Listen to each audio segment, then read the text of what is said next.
अस्सलाम अलैकुम वरहमतुल्लाह वबरकाता। जंग खत्म हो चुकी थी, सहाबी शहीद हो चुके थे, लेकिन फिर एक ऐसा वाकया पेश आया जिसने सबको हैरान कर दिया। नबी करीम सल्लल्लाहु अलैहि वसल्लम ने फरमाया, मैंने फरिश्तों को उन्हें गुस्ल देते देखा। आखिर ये खुश नसीब सहाबी कौन थे और उन्हें ये अजीम एजाज क्यों मिला? आइए जानते हैं। दोस्तों, ये अजीम सहाबी थे हज़रत हंज़ला बिन अबी आमिर रज़ी अल्लाह अन्हा। हज़रत हंज़ला नौजवान, बहादुर और मुखलिस सहाबी थे। इन्होंने इस्लाम कबूल किया और नबी करीम अस्सलाम से बेपनाह मोहब्बत करते थे। जंगे उहद से एक रात पहले उनकी शादी हुई। ये उनकी जिंदगी की सबसे खुशियों भरी रात थी। लेकिन अगली सुबह मदीना में एक आवाज़ गूंजी।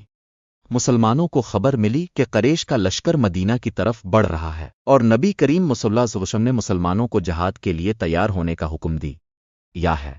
हज़रत हंज़ला ने ये आवाज़ सुनी तो एक लम्हा भी ज़ाया ना किया।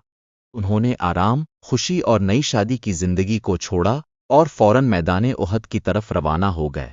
उनके दिल में सिर्फ एक ही जज्बा था, अल्लाह और इसके रसूल सल्लल्लाहु अलैहि वसल्लम की इताअत। मैदान उहद में शदीद जंग शुरू हुई। मुसलमान पूरी बहादुरी के साथ लड़ रहे थे। हज़रत हंज़ला भी दुश्मन के मुकाबले में डिटे रहे। रिवायात में आता है कि वो दुश्मन के अहम सरदारों तक पहुंच गए थे और बड़ी जुरात से लड़ रहे थे। लेकिन जंग के दौरान वो शहादत के अजीम मुरतबे पर फाइज हो गए। जंग खत्म हुई, सहाबा कराम शहदा को तलाश कर रहे थे। उसी दौरान नबी करीम सल्लल्लाहु अलैहि वसल्लम ने एक हैरान कुन बात अरशाद फरमाई। आप सल्लल्लाहु अलैहि वसल्लम ने फरमाया, मैंने फरिश्तों को हंज़ला को आसमान और ज़मीन के दरमियान गुस्ल देते देखा। सहाबा कराम हैरान रह गए। उन्होंने हज़रत हंज़ला के घर वालों से दरियाफ़त किया। तब मालूम हुआ कि हज़रत हंज़ला नई शादी के बाद गुस्ले जनाबत किए बगैर ही जहाद के लिए निकल गए थे। अल्लाह ताला ने इनके इखलास और कुर्बानी को ऐसा मकाम अता फरमाया कि इंसानों के बजाय फरिश्तों ने उन्हें गुस्ल दिया।